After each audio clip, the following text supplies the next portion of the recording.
Hello, listeners, and welcome to the Eco-ish podcast. I'm Tracy Lydiot, founder of Sustainable Living School and your host today. The purpose of Eco-ish podcast is to illuminate the good work towards sustainability that companies are doing, honestly discuss trade-offs they might wrestle with, and share their interesting stories to help listeners like you make informed choices. Eco-ish podcast honors the imperfect journey towards creating an eco-friendly, sustainable brand in an unsustainable society. On today's episode of Eco-ish podcast, we are really pleased to introduce our listeners to the CEO of ShareWares, Cody Irwin. Cody was born on a remote farm in Manitoba, raised in Toronto, and studied mechanical engineering at McGill University. He now calls Vancouver home sweet home, where he is a 2-times founder and a 2-times father. He sits on the technical advisory committee for Metro Vancouver's solid waste management plan, as well as the Green Industrial Innovation District Steering Committee. He is also a big-time circular economy nerd. I'm so excited to talk to him. ShareWares is a pandemic pivot on a mission to end the world's waste crisis. They have launched a tech-enabled citywide reusable cup and container share program to replace the need for single-use packaging. And according to them, this is just the start. Their software is industry agnostic, so it can allow almost any non-consumable product to be bought, returned, tracked, and processed for resale. The deposit-based platform is plug and play, so it's rapidly scalable. And as a result, ShareWares has already partnered with notable organizations like Tim Hortons, Skip the Dishes, and the City of Vancouver. They believe the end of the world's waste crisis is not only possible, but could happen in years instead of decades. Hi, Cody. It's so great to have you here with us today. I've been really looking forward to having this interview with you, and I'm really looking forward to learning more about what you're up to with ShareWares. And could I start off by asking you where you're calling in from today? Yeah, we're calling in from the, upstairs of our warehouse in Vancouver, just near Olympic Village, where we have our office and washing facility. Wanted to start off, I was so impressed by you all the time when I have conversations, that you just exude this like, let's do it attitude. And I'm really excited to dive into what that means for you and ShareWares. And so to start us off, I was hoping that you could tell us in your own words what your company ShareWares does. Right. Well, I'm an engineer, so my words might not be as good as a marketing professional, but I will do my best. It's all about you. Do my best. We provide cafes, restaurants, grocery stores with reusable packaging that their customers can borrow for a deposit, and then they can return to any one of our 60 plus drop-off sites, or we even have home pickup and office pickup. So we make it kind of easy and convenient for reusable packaging to replace single-use packaging. So I guess to best describe it, the scenario is like you go to a coffee shop, you order a cup of coffee and you ask to borrow a ShareWares cup. You pay a $1.50 deposit and off you go. And wherever you are in the city, when you're finished, you can scan that QR code on that cup, and it will show you all the return locations around you. Those QR codes are unique to every single product so that we know who to refund. So when you do drop it off at one of our collection bins, we even have like street side bins in like downtown Vancouver, you would scan the QR code there too, and then pop it in. And because that code's unique, we know who to refund the cash to when we get the products back, and we do that through email money transfer, or actually you could donate it to one of our charity partners through our platform too. Wow. But, yeah, there's a lot. No, it's great. There's so much to unpack in there. And before we dive in, I also really like to ask founders, and you're a CEO and a founder, what your driving factor was, or the inspiration or spark behind starting your business. And I find that there's so many stories behind the scenes that we don't get to hear about. And that's what I'd love to encourage you to share right now. What made you start this? Right. It was a crisis opportunity, if you will. We're pandemic pivots. So before the pandemic, we were a corporate food service company, primarily helping out technology companies manage their in-office kitchens. So all the goodies that would be in a Google or Facebook kitchen, all of like the fruits and snacks and drinks and beer on tap, wine on tap, kombucha on tap, cold brew coffee, like all those fun things. We would help these companies manage all that. So we're basically like this logistic company and replenishment. And then when COVID happened, all offices closed and we dropped 98% overnight because,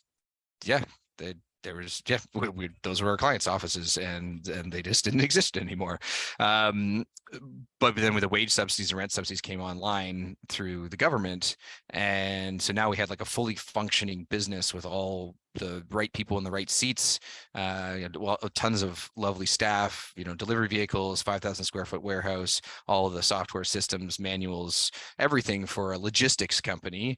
We just didn't have that business model anymore. So we had to pivot, and we were doing a lot of stuff with zero waste, with like tap systems and bulk food systems in the offices. And that's where we were kind of driving the office food service industry into this kind of zero waste realm.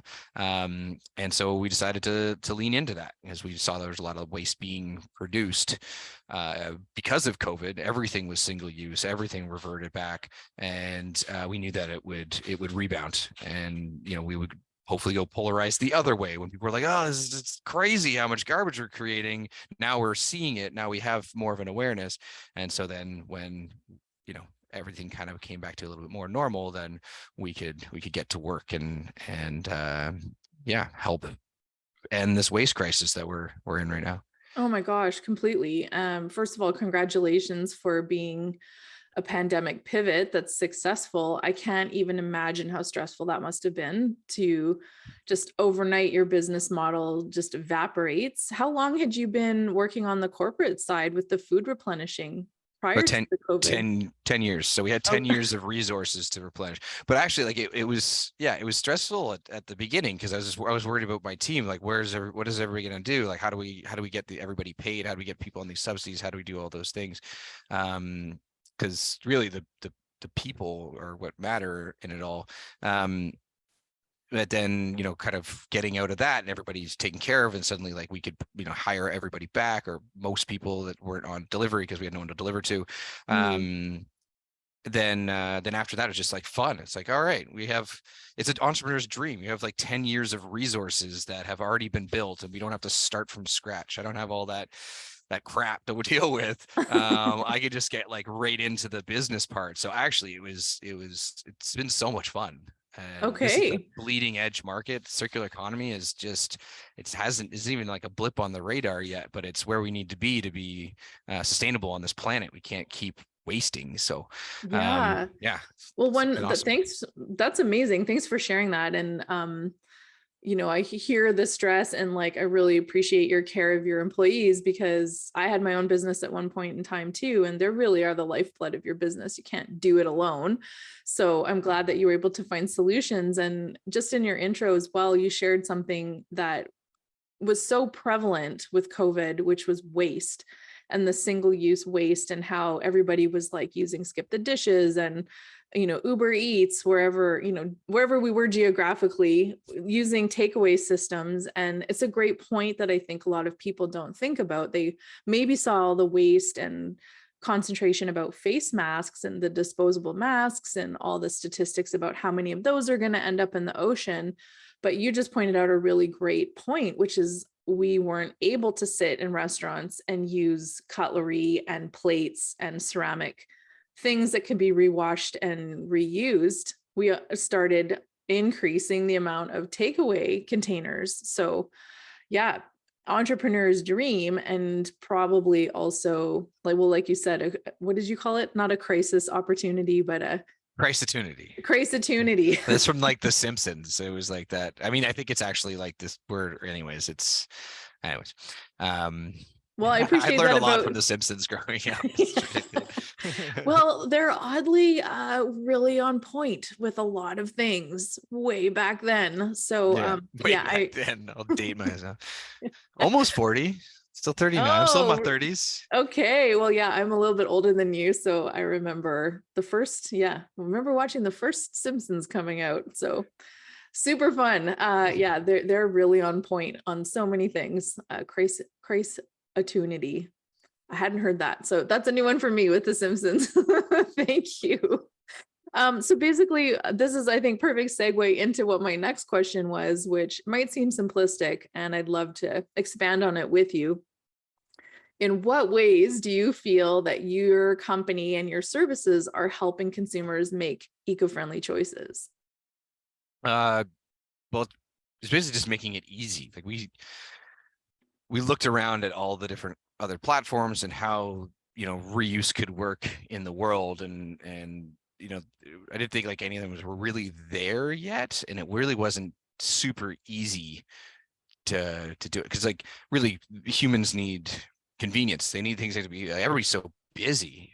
Like they Yeah. just like you're too busy even for sustainability. Like even like people that are like hardcore, deep greens that are carrying their stuff, their glass jars, walking over to the refill store or something like that. Still at points like they're too busy to be able to make the sustainable choices, even though they lay into it. But that's only like 0.01% of the population. Everybody else is just like, no, it's not easy enough for me, so I'm just going to go with whatever is easy. And I don't blame them. That's just our culture. We've been, that's what we need.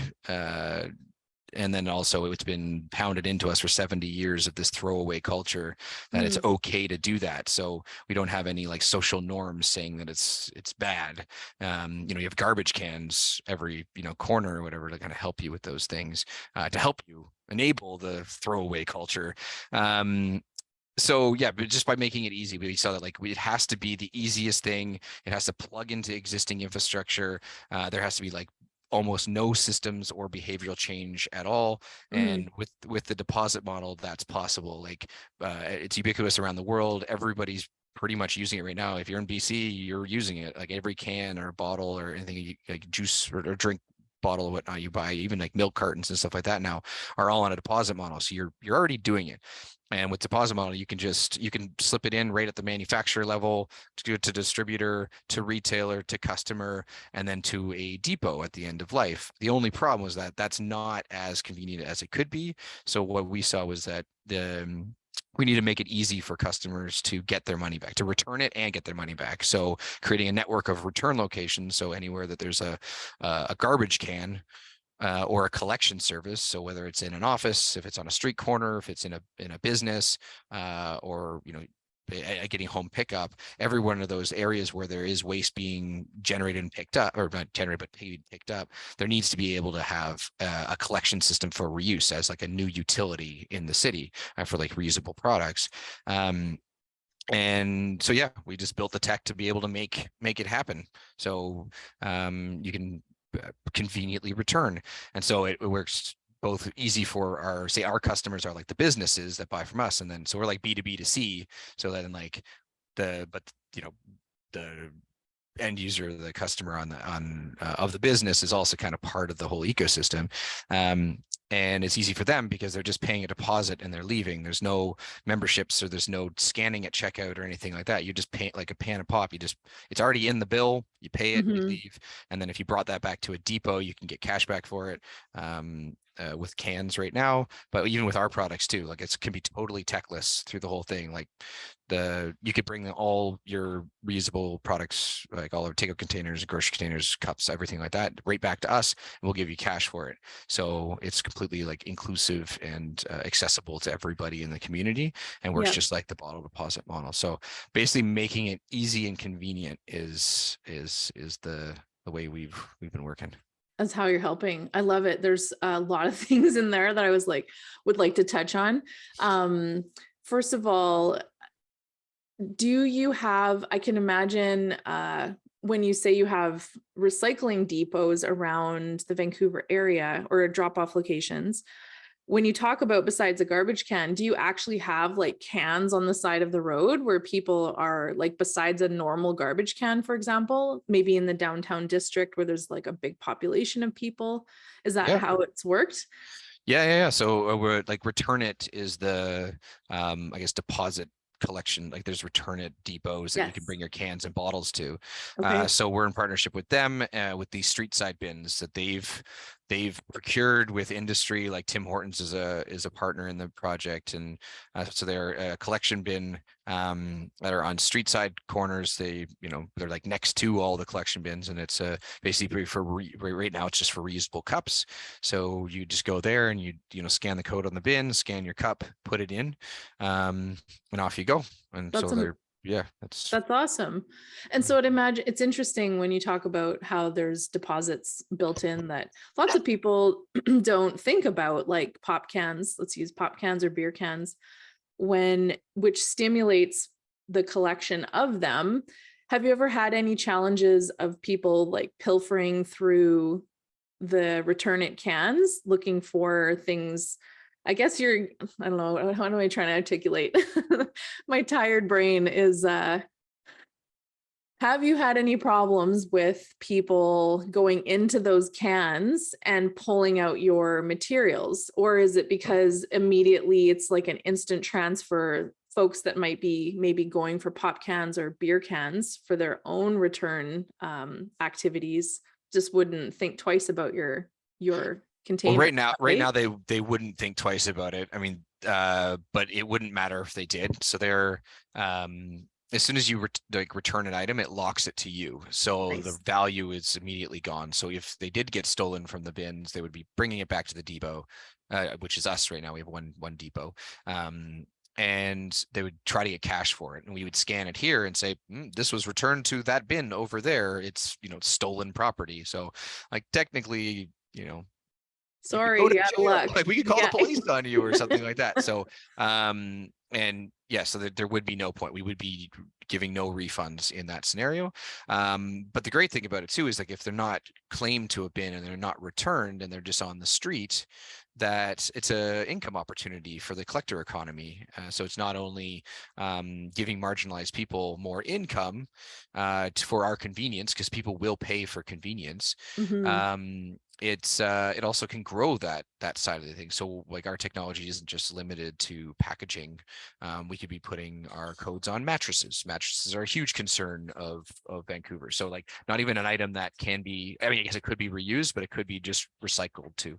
So if you had a $50 deposit or $20 deposit on a mattress and it ends up in an alleyway, which this, in and around Vancouver, they spend $1.5 million cleaning up every year. Like there's like 10,000 mattresses. It's like or 100,000. I don't know. There's a lot of mattresses that just get ditched in alley and then they get rained on and they turn to crap because they don't get picked up. But if those had a deposit on it, that thing is getting to where it needs to go. Yeah. And the collector economy can grow. And these are all just like entrepreneurs that are out there doing this work, and it's very effective. Mm-hmm. In BC, it's like a 75% return rate on cans. In Alberta, it's 86%. And in Germany, they have a 98% return rate on deposit items. They did some studies in Ireland recently with it was like 94%. So like there's the opportunity to get it up to a really large where everything is going back, and so that you don't have leakage into the environment and stuff, because these have instant value on it. Like if you had like an antique item that was worth $10,000 and it was sitting in an alleyway, no one would know how to get the money from it, or if even knew it had value for it, until they took it somewhere or whatnot. But if they saw something like a can or one of our codes on something, they would instantly know that there's value there to be had, and we can get cash immediately for it. So it basically like it create this problem that would be like waste is actually turning out to be an opportunity. And they're like the last resort. And if it did even get into recycling and into like the general recycling system at like Recycle BC, we could have people picking these off on the line. Maybe the optical sensors could be picking them up all together and bringing them out. And then that's an income opportunity too for Recycle BC to be able to be making money off that. They can be in employment opportunities. They can be employing people with barriers to employment that need jobs, and there's so many of them. We're employing people in our washing facility, and we see this this great market of people that are ready, willing, and able to work, and we can create these like great, fulfilling, safe jobs. So it's like this goes hand in hand. So like you could have people on the line picking these things off, and that could be the input. They could be making the money off of that. Maybe there's like there are contractors that come in and it's like, keep what you find kind of thing. Yeah. And, $1.50 cup here, $2 item there, things that can add up. It's not just 10 cents like a can. Yeah. You bring up so many great points. I remember going to like a eco green festival in, I think like early 2000s in LA. And I met this gentleman there that had partnered with a technology company from Japan. And they had this system that would basically fit in the back of a truck. And it was to take plastic bags and plastic overwrap, and it had the ability to fractionate out fuel out of those plastics and turn it back into a diesel fuel fraction. And my brain kind of went off at that point because I was like, oh, because I'd lived in Mexico for a year as well. And at that time, Mexico, I don't know what their system is now, but they certainly, there's always the joke about the plastic bag trees, or you go down to the beach and there's just like plastic bags floating around in the ocean. And when you take the steps to turn waste into something that's value created, or it's creating value in the sense that they're going to be incentivized to collect it, I thought, oh, that would impact so many countries from a plastic perspective if they were paid to do it, or made something that was usable at the end that would offset a fuel cost, for example, going to the pump. It just makes so much sense. And you and I have had this conversation a lot about textiles, which are kind of tricky and like longer term because they're in circulation for so long. Like I just ripped my coat today on a fence post that I've had for 30 years. And Oh, I'm so sorry. I know, it was kind of a bummer, but I'm really good at repairing things, so I will sew it up. But Well, I love I'll talk to that for a second, because like I think like if people like the way that things are going and the way that it has to go for us to be sustainable on this planet is going into the circular economy. And then I just got this image. So all these movies that you see with like Into the Future, yeah. and you see them all with their like ripped up clothes on, or like patchwork and everything like that, and you're like, oh, they're just surviving. But I actually see that as like the fashion of the future, and people seeing those things means that you are a part of the solution, and it's cooler to be that way. And if we need to get towards making sustainable lifestyles cool and sexy and engaging and fun, and then that can start those social norms that start driving those things, because then that's where we're going to be. So like, yeah, I could see that in a couple years from now, people might see, you might even not want to do a good job of that patch, just so people see it and be like, oh Yeah, you fixed that. Good fix that. job. Oh man. Actually, you bring up, I'm not sure if you met Katie Wilson, who's the director of sustainability at Arc'teryx, because you and I were at Coast Waste Management Association's conference in October last year, and Katie told stories about how they've opened repair cafes, or they were about to open one, I believe, in New York. And she was saying that it's almost like a badge of honor to have,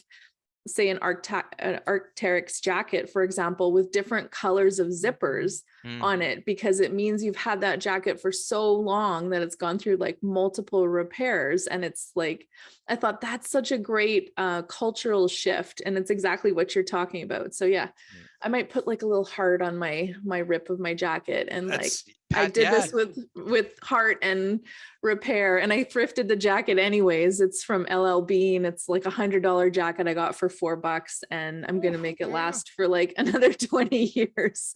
Do it. But I'd like to go back to the, just really briefly touch base on the mattresses. And I feel like it's a great opportunity to talk about something from a consumer's perspective, that like life happens, like poop happens. Like say you're moving out, like let's say that you were able to partner with Sleep Country Canada, for example, and anytime somebody buys a new mattress, they pay a $50 deposit fee. They know about it up front. And I mean, like $50 is no big deal when you're buying like a $4,000 mattress, or even like $1,000 mattress. I wouldn't even blink at that personally, because I know that I'm investing in the responsible disposal of that product at the end. And the part I wanted to talk about is like, maybe you're in a really bad life situation and you're forced to move, or you have like something very emotional happen, like a relationship ends, and you literally, I think we've all been there in moves where we're just like, you get to the end and you're like, I am so done. And you have the pile of stuff that you're just like, what the hell am I supposed to do with this? And that's, I think, how a lot of mattresses probably just end up in the alleyway, because it's like that one thing that isn't convenient, or, you know, the delivery truck didn't come pick it up on time and you got to go, and like life just happens. Yeah. And And you I make that feel, narrative in your head. You're like, I do so much good in the world and I do so much all the time that like this time I have to do this for myself. yeah. And honestly, like that's just how humans are, and it's okay. And to do those, you know, it's not okay to do that, but it's, you know, it's understandable. Well, No yeah, one's gonna sometimes crucify you life, for that. yeah. And sometimes I guess the point is sometimes life hands you circumstances that we're all just trying to do the best we can in the circumstances that we're under. And that's partly why I called this podcast Eco-ish, because I really wanted to discuss the real life things that people have to manage and trade off. And I love that what I'm hearing is that you've started with reusable containers and cups, which just makes so much sense to me, that are able to be in a smaller system. Say someone's in a neighborhood and they constantly go to their favorite coffee shop, or maybe they're at a meeting on a different side of town and like, oh, I forgot my coffee cup. You're giving them the opportunity to invest in something that's going to be reused. I did talk to Jen Henry from Perk Eco and learned all about coffee cups, which is like a whole nother rabbit hole in itself, how difficult they are to recycle. So she's providing solutions, you're providing solutions, but I'm also hearing that your QR code technology is very transferable. And in your intro, I loved that you called it business agnostic. So could we talk a little bit about that? Like, I'd love to learn a little bit more about Tim Hortons, because now you're taking it out of a neighborhood, or like a restricted geographic location, like say the Metro Vancouver. And now you're potentially expanding it into like a national chain. And I really want to hear about that, and what kind of hurdles or challenges that you might have been talking to them about, if you can share any of that. Yeah, well, I guess there's not really hurdles for. Well, I mean, it's like the hurdle would be for global expansion is having washing facilities set up in every city. Like right now we're I guess we have the MVP for like minimum viable product for like the circular city washing facility, like a new utility. I'm sorry, I can't talk. I don't know why I can't get this out. It's a washing facility that's like the new utility for a circular city. And that we have this, like, you know, it's about 800 square feet and it's all dedicated to just washing reusable packaging. We've been certified to be able to wash for, you know, Tim Hortons, or who's a current partner, and we are washing for them. But then that opens up the doors to like every big brand that wants to wash here. So we have this kind of like an initial facility, but we need that like everywhere.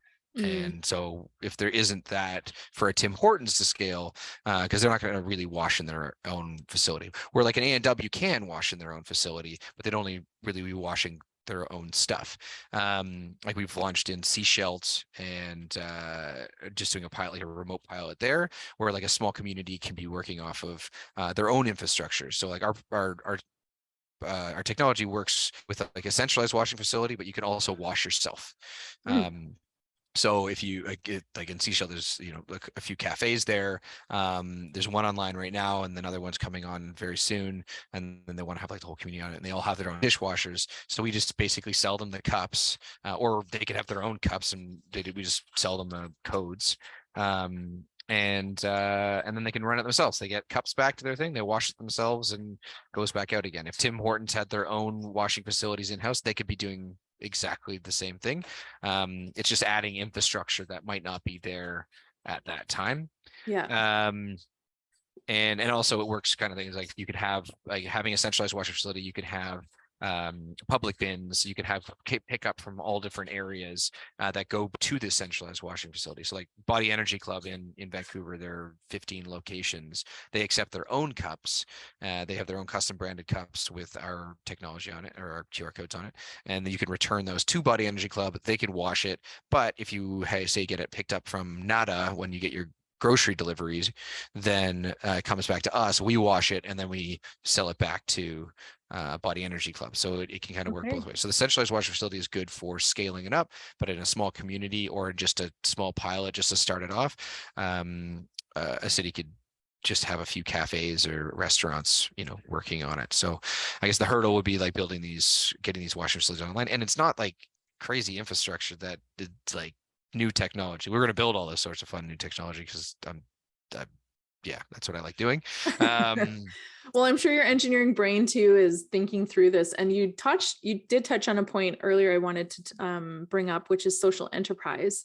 So here in the Okanagan, we have PACE, which is PACE, and they're in Penticton, and they actually manage a lot of the mattress recycling, and they also have a depot for electronics. And they specifically focus on helping folks with barriers to return to work, of all kinds of reasons, and give them meaningful work and work opportunities. And so we've seen this starting already with them. And I had the chance to meet her and tour the facility about a month ago, and she was talking already about creating more of like an industrial hub and an ecosystem that could foster other social enterprise models or streams that they would be managing. And one of the things that's often talked about for us circular economy nerds is a fair and just transition. So we want to make sure that we're bringing everybody along as our society is transitioning into this area. And I love what you're saying, and it feels so appropriate that so many small communities could easily set up one of these systems as you grow. So I hope that I can be a bridge that way and connect you. And I'm curious, with your engineering brain, are you operationalizing those systems and getting like a guidance document together that would help a community or a social enterprise replicate your model as you grow? Yeah, that's exactly what we're doing. We started out with just having all these jobs, and we're like, well, where do we find people just do these quick jobs here and there, or these types of jobs that maybe people wouldn't want to be doing for long periods of time, and like who's looking for to get in, who needs work and who's eager for this. And so we worked with BCIT to see how we can hire people with barriers to employment. Like we have what called cash corners right at the end of our street, and there's like a whole bunch of people that just hang out there waiting for people with cash jobs. And I had the jobs, but I didn't know.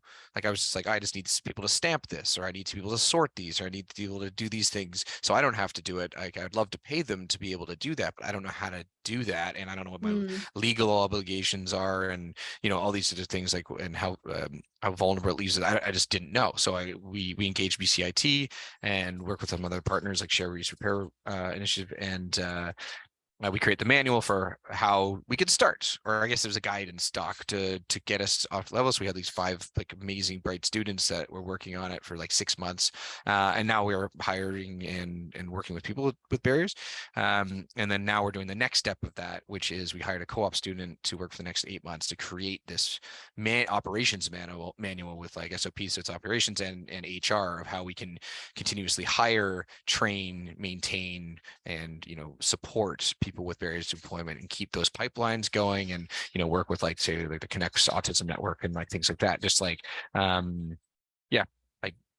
super wonderful. There's this huge job. There's all these people waiting for jobs, and it's just like, how can we tap into that? And then we can share that. What you're saying, like share that. So all the washing facilities that start up will have something that is they can immediately be a social enterprise and help out the community locally and building economies and blah blah blah, blah, all those good things. Triple, quadruple beyond wins. And I love that you also inserted an extra letter in the B2C acronym. I think that's, you said B to B to C. And I was thinking as you were talking, I'm like, yeah, as we invent new ways of doing business, of course, we're going to invent and create new acronyms. So I just wanted to highlight. I didn't create that at all. That's an actual thing. So just fair. I don't want to take credit for that. No.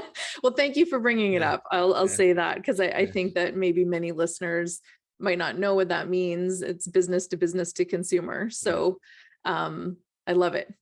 So we've talked a lot about opportunities and impacts that you're having, and I'm curious if you have any hurdles or trade-offs that you're managing right now as you continue to scale and grow. Yeah, the major, I guess, hurdles are awareness. People don't see and feel the waste crisis or the climate crisis in their day-to-day lives, so there isn't the action that would happen in an urgent situation. Say like COVID, it's like as soon as that happened, everybody was making hand sanitizer. We even were making hand sanitizer, or like we were bottling it from the local source or whatnot. Like you're like seeing the opportunity. People need this. It's going to happen, but people don't, like demand this, that kind Mm, of thing. So it's not going viral, or like it's not just like going. I mean, it's kind of good because we don't have a washing facility that can wash all the city's dishes, because that's like millions of units a day, and that's mm, what we're working towards. So it is like a good level, but yeah, like the hurdle is really getting the awareness out there, because even people that are sustainable, um, they haven't tried. They might have heard of our program. They'll be like, oh, that's nice, but that coffee shop's 2 blocks farther than the one I go to.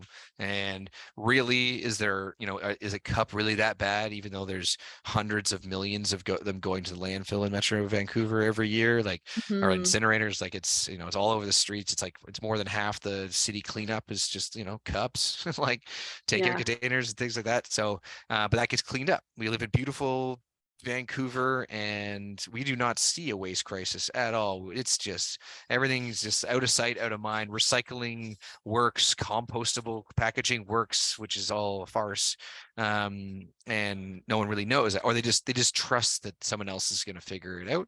And so that's the biggest. So we've made it like as easy as possible to make that choice and to switch over. Um, yeah, so we're just gonna have to grow it and make it easier. But the awareness piece, marketing is a huge thing.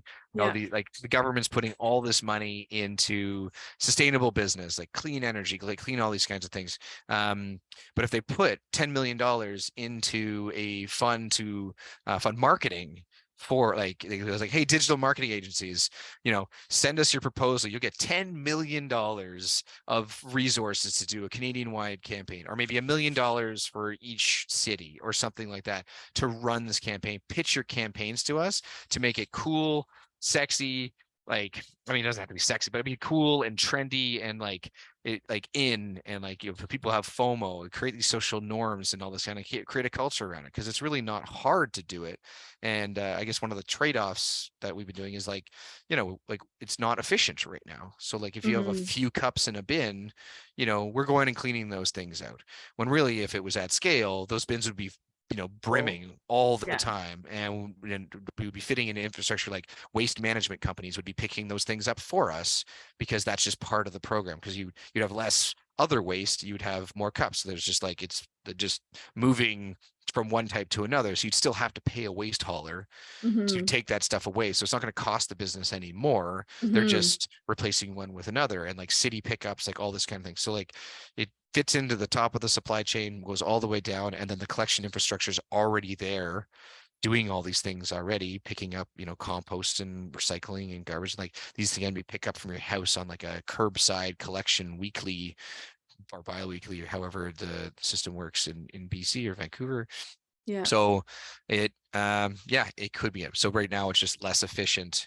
And we're just, doing that so we can get up to that level where it can rapidly scale. I love it. Thank you for your dedication and vision on this. And like, really, you feel like you're on the precipice of exploding. And you and I and others have talked about this. Waste is just a different lens that you wear. And when you're aware of the problem, you see a lot of the opportunities. And I feel like we need to have some incentives to kind of push all the innovation up even further. And we talk a lot about that in sustainability. When you have constraints or limits, you have the ability to be more creative. And when I was speaking to Jen Henry from Park Eco, she said when the ban on putting biodegradable or compostable material in the landfills from garbage collection, was put in with the city of Vancouver, she said she just saw the whole industry jump up because now all of a sudden this is a banned substance at the end of the line. And so the innovation happens as we work backwards and find all the places along the way to intersect and be entrepreneurial. And it's exactly the same with you. And so what kind of role do you see that playing? Like, we call it extended producer responsibility, or is it like a landfill ban or additional eco fees on things that would help your company make that big jump into better efficiency? It honestly goes back to the awareness side of things, because that's exactly what you're saying. Like where you got those limitations, that's when these things come into play. Like when you see demand, when you have COVID with hand sanitizer, with masks, with all Yes, that kind of stuff. As soon as exactly. people want it, it'll happen overnight, and like the government won't have to fund these things to start up. And they are starting up, and they're like, there's a lot that are not doing well and are all going out of business. They're just, yeah, Yeah. extinguishing all over the place, and they're getting all this grant funding. It's all getting burned because people are demanding it. Is if people demand it, you won't have to pay for businesses to start up, because they'll see the opportunity and they'll take that risk and they'll take that chance and they'll take that loan, and they'll get that, they'll like persuade their friends into giving them money because there is opportunity and there is money there. So if you start out with the people, then everything else falls in line. Policy falls in line. The politicians just want what the the people are demanding of them.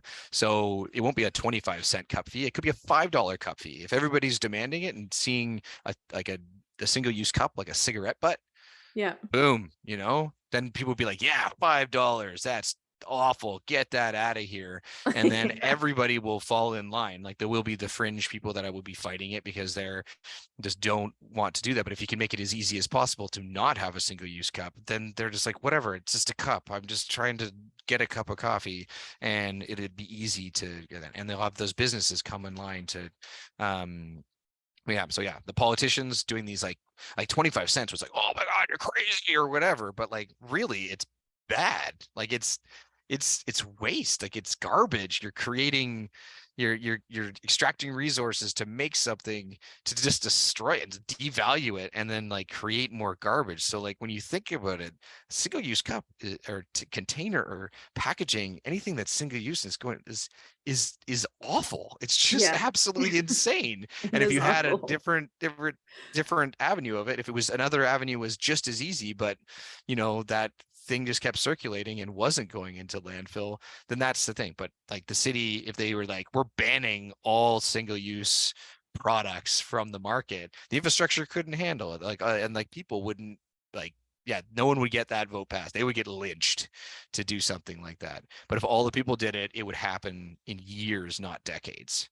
Yes, I totally agree with you. And it's the carrot and the stick analogy, and it's the folks on the bleeding edge and the cutting edge thinking through these solutions. But the reality is that unless it becomes painful or not convenient for the average consumer, um, change is hard to affect. And um, yeah, so there's a role of all kinds of things that you've been just sharing about the eco fee, but also the bans. And sometimes I wish that they would happen more in conjunction with each other and more timely. So will remain to be seen how that pans out.